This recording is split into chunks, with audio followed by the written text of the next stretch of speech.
ओम नमः सिद्धेभ्यः।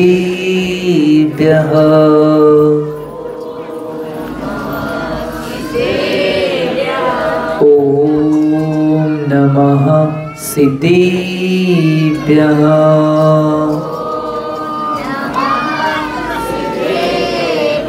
ओम नमः सिद्धेभ्यः।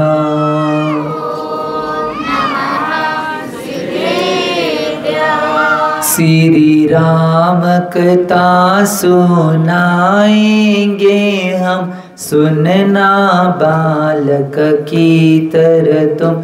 श्री शांति विद्या सन्मति के नंदन, भूल अगर हो जाए तो इस बालक को क्षमा ही कर देना, देना तुम ही तुम। श्री राम कथा सुनाएंगे, प्रभु राम और में आएंगे। जय श्री राम, जय श्री राम, जय श्री राम ही कहना है। दो भाइयों ने कुर्सी त्यागी, तभी रामायण है घटी। जय श्री राम, जय श्री राम, जय श्री राम ही कहना है। अपने घर में महाभारत नहीं, रामायण की करो तैयारी। जय श्री राम, जय श्री राम, जय श्री राम ही कहना है। जय बोलो 24 भगवान की। देवादेव मूलनायक 1008 अष्टम तीर्थंकर श्री चंद्रप्रभा भगवान की। सिद्धांत शास्त्र की आचार्य भगवान श्री रविसेन स्वामी की। 20वीं सदी के प्रथमाचार्य चतुर्थी समाधि सम्राट गुरुनाम गुरु आचार्य शांति सागर जी महाराज की। संत शिरोमणि आचार्य गुरु श्री विद्यासागर जी महाराज की। प्रातस्मरणीय शांत मूर्ति वात्सल रत्नाकर आचार्य गुरु श्री सन्मत सागर जी महाराज की। मम दीक्षा गुरु युवा समण कांति रत्नाचार्य गुरु श्री चंद्र सागर जी महाराज की। परम पूज्य आचार्य गुरु श्री समय सागर जी महाराज की। अहिंसा में विश्व धर्म की। परम पूज्य विजय सागर महाराज की जय। भव्य जी हो। आचार्य भगवंत रविसेन स्वामीजी कृत पद्म पुराणजी या ग्रंथाच्या आधारे श्री राम कथेची वाचना चालू आहे। आणि कालच्या भागामध्ये आचार्य भगवंतांनी अतिशय सुंदर रीतीने कथानक नेलं होतं। आणि काल भावमंडल आहे आणि नारदाची घटना सांगितली होती। ज्यावेळी नारदाला सीतेला बघण्याचे भाव झाले, त्यावेळी नारद गेला होता आणि तिथं नारदाची दुर्दशा झाल्यानंतर तो नारद आता मनात संकल्प बांधतोय की मी या सीता आणि श्री रामचंद्रांचं 3 काळामध्ये लग्न विवाह होऊन देणार नाही। आणि त्याच आशयाच्या माध्यमातून एक चित्र तयार करून तो चंद्रगिती विद्याधरच्या जवळ जातोय आणि तिथं अवस्था मांडतोय की तिथं अवस्था मांडल्यानंतर जो चंद्रगती विद्याधरचा मुलगा भावमंडल होता, त्याच्या मनामध्ये संकल्प विकल्प येतोय की काही झालं तरी निश्चित रूपानं मी या सीतेबरोबरच विवाह करणार। आणि ही भावना आल्यानंतर इथपर्यंत हे कथानक आलं होतं। आचार्य भगवान निश्चित रूपानं अतिशय भावपूर्वक सांगत आहेत की ज्यावेळी चंद्रगती विद्याधरचा चिरंजीव जो भावमंडल होता, त्या भावमंडलच्या मनामध्ये ज्यावेळी सीताचा चित्र बघितल्यानंतर भावना होते की काही करून मी हिला प्राप्त करणार, अशी भावना झाल्यानंतर आता तिथलं पुढचं कथानक चालू होणार आहे। एक गोष्ट लक्षात घ्या, बऱ्याच जणांना वाटतंय की आता बऱ्याच गोष्टी आत्ताच आम्ही नुसता करतोय की आज फेसबुक, इंस्टाग्राम, मोबाईल गेम असतील किंवा व्हॉट्सअप असेल, याच्या वापरामुळे बऱ्याच जणांना वाटते की ही पद्धत आत्ताच आहे। चॅट डेटिंग असेल, चॅटिंग असेल, या सगळ्या गोष्टी पहिला होतं हे फक्त वेगळ्या अवस्थेत होतं चित्र। आता आले ते मोबाईलचे ॲप्लिकेशन आले, आम्ही याचं चिंतन करणं आवश्यक आहे. परंतु ज्यावेळी की नाही ही घटना घडली, त्यावेळी ती घटना घडल्यानंतर तो भामंडल एवढा मूर्छित झालेला आहे, आता दुसरं काही त्याला दिसेना. फक्त एकच काही परिस्थिती करून मी सीताला प्राप्त करणार आहे, ही भावना त्याच्या अंतरंगामध्ये निर्माण झालेली आहे. आणि या अपेक्षेच्या माध्यमातून तो निश्चित रूपानं अशा क्रिया करायला लागला की त्या क्रियाच्या माध्यमातून त्याच्या वडील म्हणजे चंद्रगती विद्याधरला सुद्धा मनामध्ये निश्चित रूपानं विकल्प व्हायला चाललेले की अशी कोण व्यक्ती आहे याच्यामुळं माझा चिरंजीव भामंडल हा सुद्धा त्या व्यक्तीवर मोहित होऊन तिला प्राप्त करण्याची इच्छा करत आहे. तो काही दूतांच्या माध्यमातून जाणून घेतोय की कोण अशी व्यक्ती आहे की ते भामंडलला हवी आहे.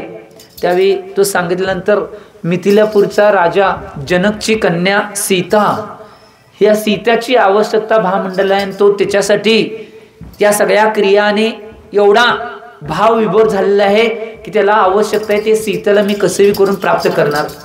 आता ही सगळी बातमी लागल्यानंतर, ज्यावेळी ही सगळी बातमी लागते आणि बातमी लागल्यानंतर आता चंद्रगीती म्हणतोय माझ्या पुत्राला मी लहानपणापासून एवढ्या प्रेमानं वाढवलेलं आहे, त्याच्या जीवनात जे पाहिजे ते त्याला मिळवून देण्याचा प्रयत्न मी करणार आहे म्हणून. आणि म्हणून आता चंद्रगती जो आहे विद्याधर तो एक प्लॅन करतोय. बघा कहाणी कुठल्या कुठल्या मूडवर जाते आणि कथानं कुठं कुठं वळतंय. तो चंद्रगती विद्याधर आहे तो एक प्लॅन करतोय की काहीही करू पण नाही आपल्या नगरामध्ये नाही जनक राजा यायला पाहिजे, हे त्याचं डोक्यामध्ये ध्येय होतं. आणि जो आपल्या नगरामध्ये आला तर त्याच्या नगरामध्ये आल्यानंतर मी त्याच्याबरोबर भामंडल आणि सीताचा विवाह यासाठी मी चर्चा करेन, अशी भावना मनात मध्ये भावना करून तो सगळं प्लॅन करायला चालू करतोय. आणि तो काय करतोय, एका त्याच्या जवळच्या दूताला एक आयडिया सांगतोय आणि तो दूत त्या दूताला नाही विद्याच्या माध्यमातून एक सुंदर असं घोड्याचं रूप घ्यायला सांगतोय. आणि सुंदर असं घोड्याचं रूप घेतल्यानंतर त्या विद्याधराला तो नाही मिथिलापूरमध्ये पाठवतोय, जिथं जनक राजाचं राज्य होतं. आता तो विद्याच्या माध्यमातून निर्माण झालेला जो घोडा आहे तो एवढा सुंदर दिसायला आहे, कारण की विद्याच्या माध्यमातून तो निर्माण झालेला घोडा आहे. सगळ्यांना एवढा मोहित करतोय. ज्यावेळी तो मिथिलापूरमध्ये प्रवेश करतोय तो घोडा विद्याच्या माध्यमातून बनवलेली एक आवश्यकता आहे आणि त्या माध्यमातून तो तिथं प्रवेश केल्यानंतर सगळी जी मिथिला नगरीमधले जेवढे श्रावक श्राविका जेवढे लोक आहेत ते सगळे लोक त्या घोड्याकडे आकृष्ट होतात, कारण की एवढा सुंदर घोडा आजपर्यंत त्यांनी कुणीच बघितलं नव्हता. परंतु त्यांना माहित नव्हतं की ही मोहजाल आहे. जगामध्ये असंच होतंय, जे आम्ही बघतोय ते नसतंय म्हणून आम्ही फसतोय. काय म्हणलं, जे असतंय ते जे आम्ही बघतोय ते असत नाही आणि जे असते त्याच्याकडे बघून आम्ही, तुम्हीच म्हटलं मी काय म्हटलं नाही, चिंतन करा. ही गोष्टी जगातली असे आहे. म्हणून मी पहिलाच म्हणलं, पहिल्या अवस्थेमध्ये एक वाक्य मांडलं होतं मी पहिल्या दिवसापासून बोलले, कर्म गती न्यारी बुद्धी काय करेल बिचारी. ही गोष्ट लक्षात घ्या. त्यावेळी त्या घोड्याला बघून सगळे नगरातील सगळे लोक आहेत ते एवढे मोहित होतात आणि ते मोहित सगळ्यांना भुरं तो घोडा घालतोय. आणि भुरं घातल्यानंतर जनक राजाच्या महलामध्ये तो घोडा प्रवेश करतोय. जनक राजाच्या महलामध्ये प्रवेश केल्यानंतर आता तिथली लोक सुद्धा सगळी त्या घोड्याला मोहित होतात की एवढा सुंदर घोडा आजपर्यंत आम्ही कधीच बघितलं नाही. आणि ते मोहित झाल्यानंतर आता सगळे लोक मोहित झाल्यानंतर जनक राजाला सुद्धा मोह आवरत नाही की एवढा सुंदर घोडा आलेला आहे. तर तो बी बघायला जातोय, बघतोय. एवढा सुंदर घोडा बघितल्यानंतर त्या जनक राजाचे भाव होतात की या घोड्याला मी प्राप्त करावं, कारण की या नगरीचा राजा मी आहे. आणि तो जातोय आणि तो घोड्यावर बसतोय. घोड्यावर बसल्या बसल्या घोडा विद्याच्या साह्याने तो तिथनं लगेच घोडा एवढ्या फास्ट कुठे जातोय, विद्याधरांच्या नगरामध्ये विजयार्ध पर्वताच्या वर. तिथं मनुष्य पोहोचू शकत नाही, विद्याच्या साह्यच पोहोचू शकतोय. तो तिथं पोहोचल्यानंतर डायरेक्ट नगरामध्ये गेल्यानंतर तिथं घोडा गेल्यानंतर त्या घोडा तिथं पोहोचल्यानंतर सगळ्यांना आश्चर्याचा धक्का बसतोय. त्या जनक राजाला पहिला धक्का बसतोय की मी इथं कसं आलो. आता तर घोडा मिथिलापूरमध्ये होता, माझ्या राज्यामध्ये होता, आणि आता मी कुठं आलोय त्याला काहीच कळत नाही. परंतु सगळी नगरी एवढी सुंदर असते, त्या ठिकाणी त्याला सोडल्यानंतर तो घोडा हळूच बाजूला होतोय आणि तो चंद्रगीती राजाकडे जातोय आणि सांगतोय मी जनक राजाला घेऊन आलोय आणि तो आपल्या जे बगीचा आहे त्या बगीच्याजवळ जे जिन मंदिर आहे त्या जिन मंदिरामध्ये त्याला सोडून आलोय। जिन मंदिराच्या बाहेर सोडल्यानंतर तो जनक राजा बघत बघत त्या जिन मंदिरामध्ये जातोय।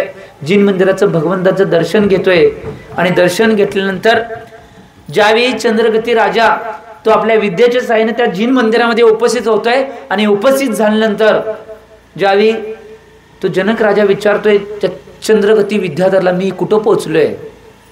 काही भिवू नका, तुम्ही विद्याधरांच्या नगरामध्ये आणि विद्याधरांच्या राज्यामध्ये तुम्ही पोहोचलात आणि मी चंद्रगती राजा हा विद्याधरांचा प्रमुख आहे, प्रमुख राजा म्हणून इथं मी आहे आणि तुम्ही आमच्या नगरामध्ये काही भिण्याची गरज नाही। परंतु मी कुठल्या आशयामुळे आणि कुठल्या घटनेमुळे मी इथं पोहोचलोय असं जनक राजा चंद्रगतीला विचारल्यानंतर तो चंद्रगती काही भिण्याची गरज नाही, फक्त माझं एक म्हणणं आहे, त्या म्हणण्याला निश्चित रूपाने तुम्ही होकार द्यावा। आता तो आपल्या मेन वाक्यावर येतोय। तो चंद्रगती विद्याधर काय म्हणते मग त्या जनक राजाला, माझी इच्छा आहे माझा जो चिरंजीव भामंडल आहे त्याच्याबरोबर तुमची कन्या जी सीता आहे, सिया जानकी, तिचा विवाह करावा ही माझी इच्छा आहे।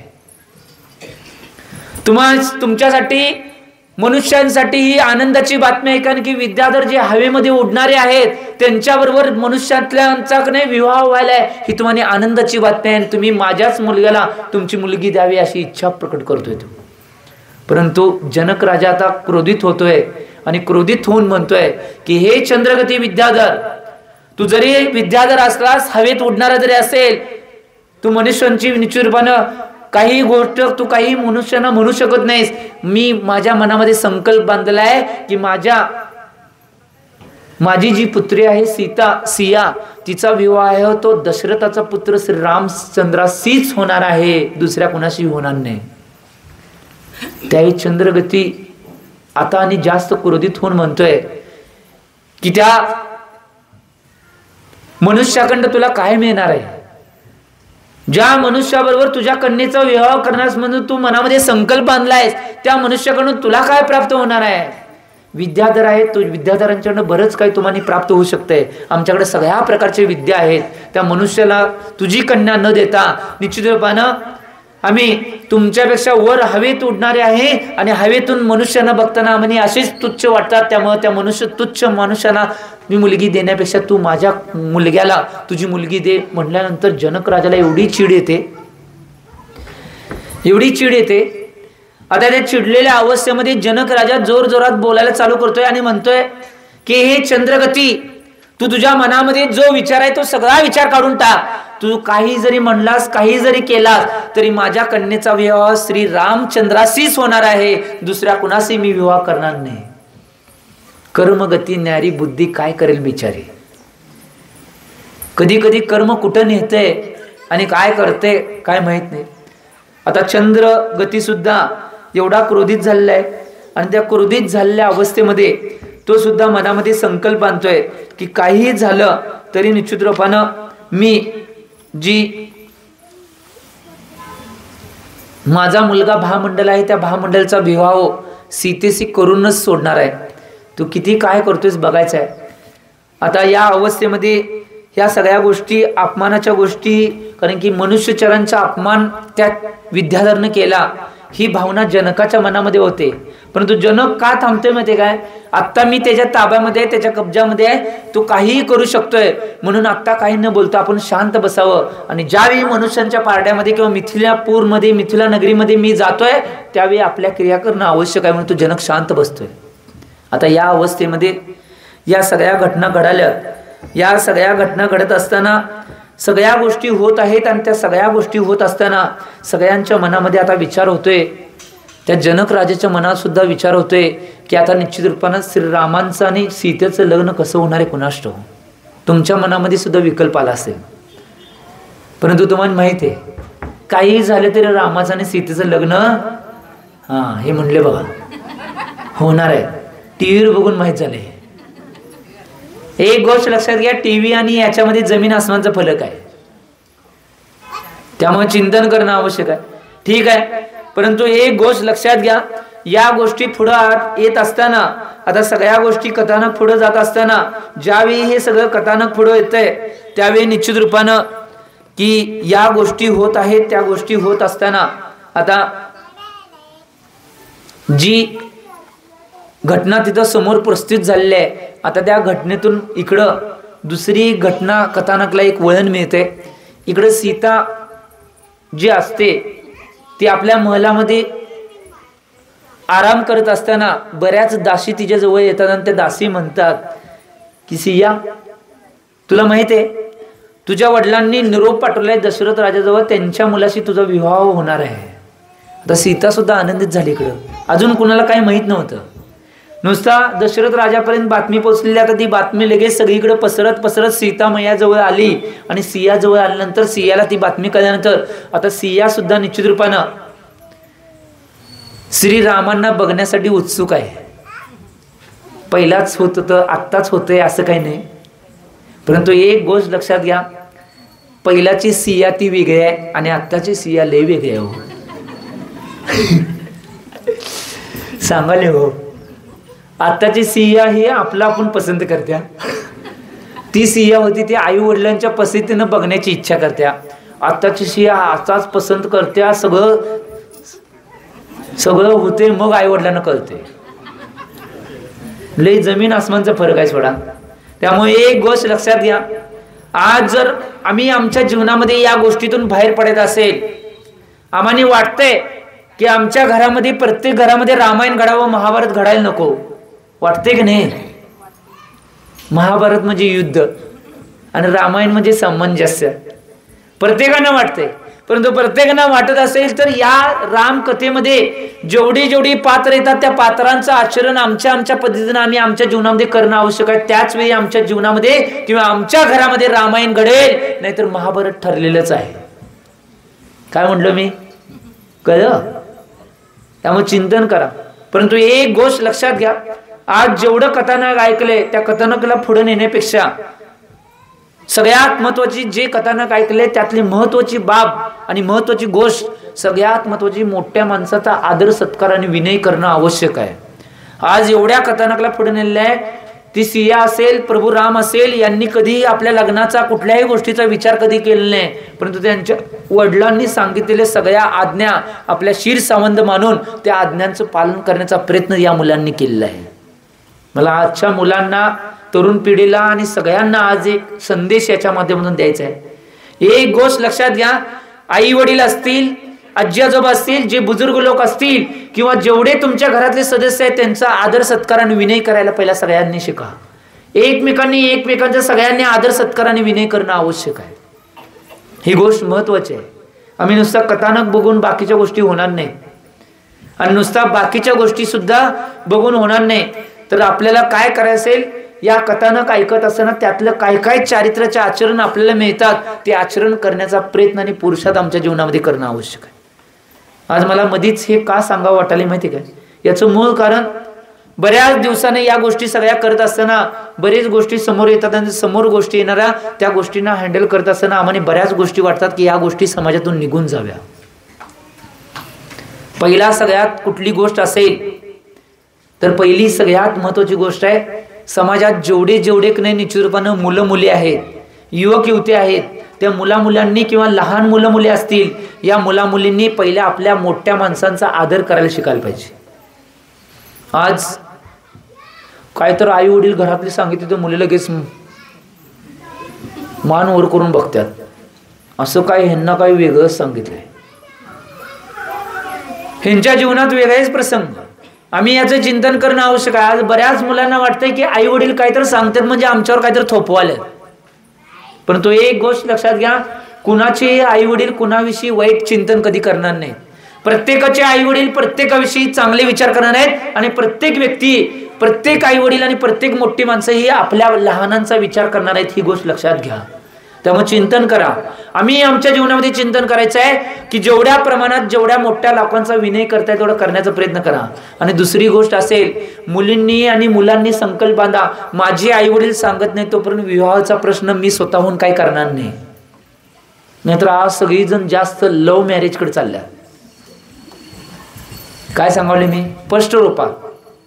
त्यामुळे या गोष्टीला डिलीट करण्याचा प्रयत्न करा. तुमच्या आई वडिलांनी इच्छा प्रकट केली तर त्या इच्छांना निश्चितपणे सामोरं जाण्याचा प्रयत्न करा. तुमच्या मनानं कुठलाही निर्णय कधी घेऊ नका. आजपर्यंत मी बघितलंय, बऱ्याच ठिकाणी फिरत असताना, बऱ्याच ठिकाणी गोष्टी हँडल करत असताना, आज बऱ्याच मुलामुलींच्या ज्यांनी आई वडिलांचं म्हणणं धुडकावलंय आणि आपल्या जीवनात निर्णय घेतल्यात ते आजपर्यंत कधीही सुखी झाले नाही.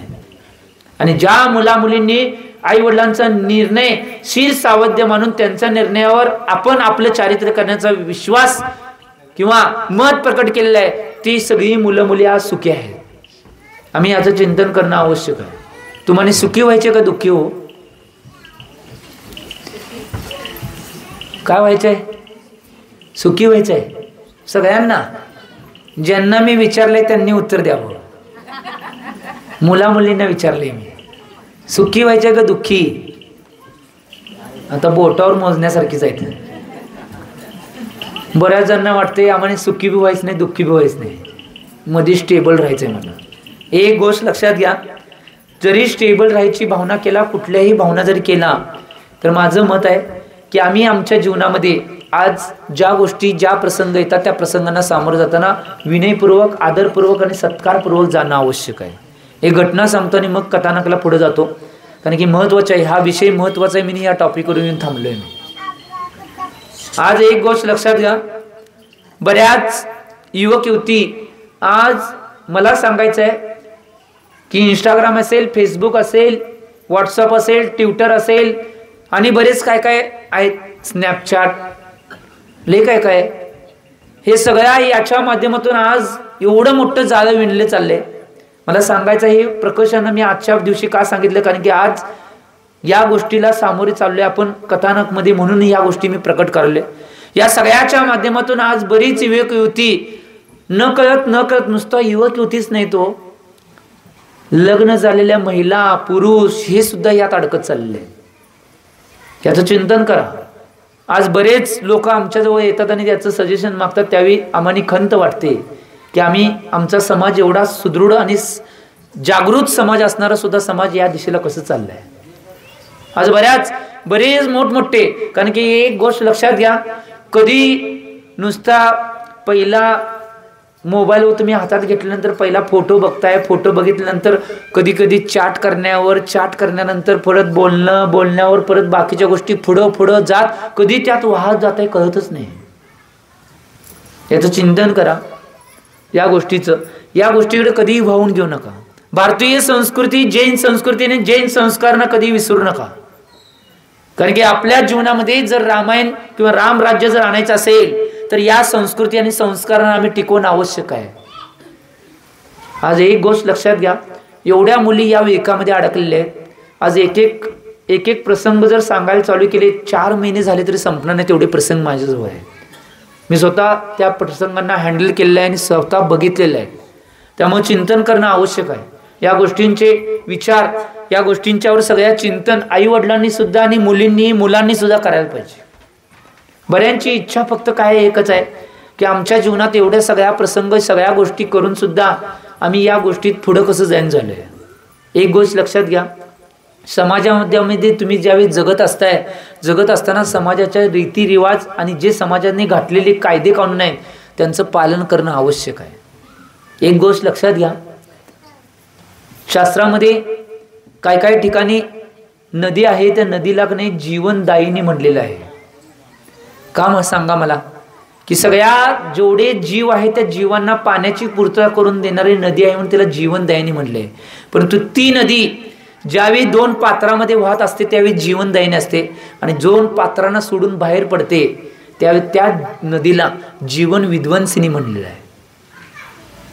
आमच्या समाजानं, आमच्या धर्मानं जे आम्हाला कायदे कानून, जे निश्चित रूपानं नियम अनुशासन घालून दिलेलं आहे, त्या अनुशासनाचं नियमांचं उल्लंघन जर आम्ही केलं तर आम्ही सुद्धा, आमचं जीवन सुद्धा जीवन विध्वंसनी होणार आहे. ही गोष्ट लक्षात घ्या. म्हणून त्या संयमामध्ये आणि त्या अनुशासनामध्ये आम्ही राहणं आवश्यक आहे. आज ही गोष्ट चिंतन करा. प्रकर्षानं मांडावेसे वाटले म्हणून मी आज मुद्दा मांडलाय. त्यामुळे तुम्ही चिंतन करावं, जेवढं अनुशासन पाळता येईल. आज एक गोष्ट लक्षात घ्या, काही समाजांना, काही विरोधी नियम निश्चित रूपानं करावे लागले. या गोष्टींचं पालन तुम्ही सुद्धा तुमच्या जीवनामध्ये करावं आणि एक आदर सत्कार आणि विनय या सगळ्या गोष्टींचं पालन तुमच्या जीवनामध्ये करावं. कारण की प्रसंग आपला चालू आहे की जी सीता आहे, सीताच्या प्रसंगाला चालू आहे. सीतानं मनामध्ये विचार आणलाय, तिकडं जनक राजा आपल्या मनावर ठाम आहे, तिकडं चंद्रगती विद्याधर आहे तो आपल्या मतावर ठाम आहे, मी काही केलं तरी माझ्या मुला भामंडलशीच सीताचा विवाह करून देणार. या सगळ्या गोष्टीवर कथानक येऊन थांबलेले आहे. सगळ्यांना वाटत असेल आता सीताचं लग्न कसं होणार आहे, काय होणार आहे, कुठली अवस्था पार पडणार आहे. बऱ्याच जणांना हे मनात, परंतु एक गोष्ट लक्षात घ्या, कथाकन पुढे जात असताना तुम्ही या सगळ्या अवस्था पार पडत असताना कुठल्या अवस्थेला गाडी येऊन टेकणार आहे आणि पुढं काय होणार आहे याची सगळ्यांच्या मनामध्ये कुतूहलता आहे. परंतु ते उद्याच्या भागामध्ये ते मन कळणार आहे.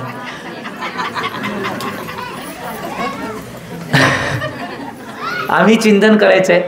कारण की एक गोष्ट लक्षात घ्या, काय होणार आहे हे कळल्याशिवाय माणसं कोण बघत नाहीत हो, येत नाहीत हो. त्यामुळं आतुरता पाहिजे.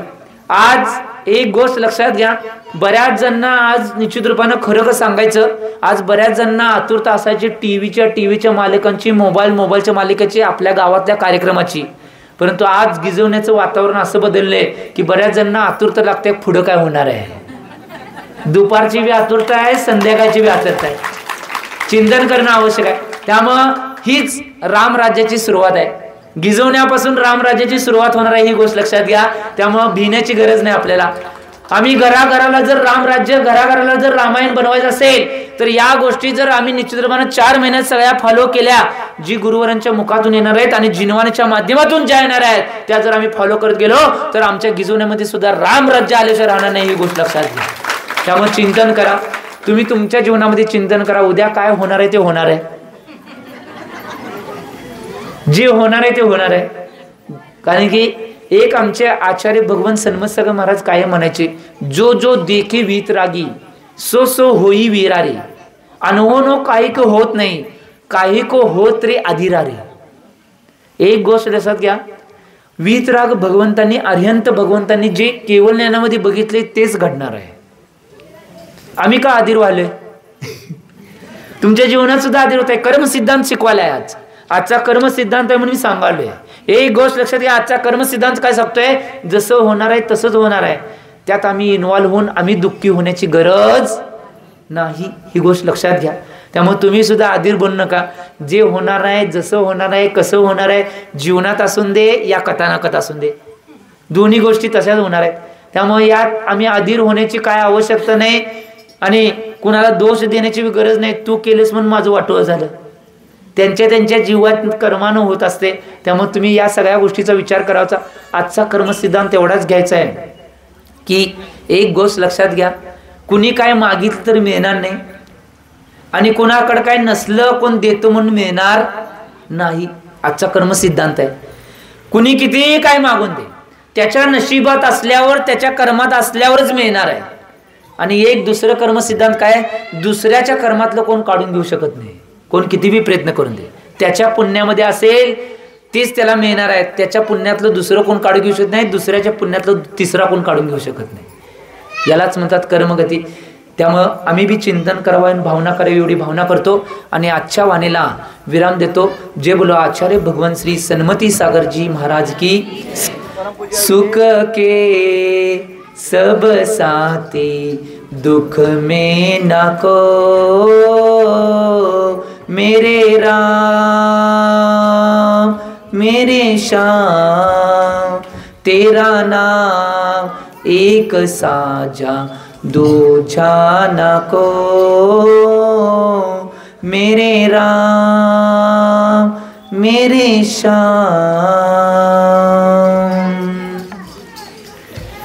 परमपूज्य विधेय सागर मुनी महाराज की जय.